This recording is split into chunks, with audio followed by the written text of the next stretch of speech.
No puede alzar sus manos y decir, Dios, levántalo, y lo levanta Dios. ¿Cómo no va a levantarlo? Claro, claro. Porque tiene fe, Exactamente. pero no tiene ministerio.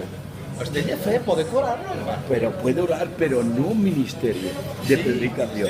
Porque el ministerio es gobernar.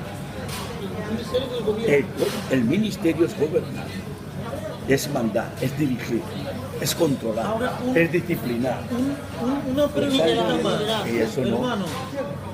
Repita aquello de que la mujer, bueno, que no puede, que no tiene el ministerio de predicación, y explíquelo nuevamente para que podamos hacer este vídeo. ¿Cómo? Que repita aquello de la mujer que no tiene ministerio de predicar la palabra. No, yo he dicho lo que creo. Sí, ¿Vale? Y lo que creo es que me voy a mi Cristo. Y mi Cristo estuvo orando mi Cristo, toda la noche. Y después de orar, eligió. Y entre medio de lo que eligió a 12 hombres. ¿Por qué no eligió a una mujer? Si mi Cristo no eligió a una mujer, que es cuando Él se marchaba y en su lugar tenía que dejar a alguien que ocupara ese lugar, y cogió a 12, que fueron 12 hombres.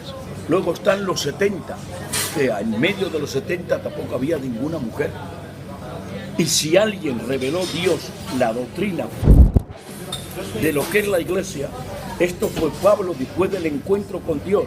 Él se fue a Arabia, estuvo 3 años escondido buscando a Dios, leyendo los pergaminos, y en ningún momento dice Pablo que la mujer tenga ministerio. Puede ser una diaconisa, puede ser una mujer que tenga un cargo en una iglesia de un trabajo, pero con tanta ministerio no. Es el que más golpea que la mujer no tiene ministerio.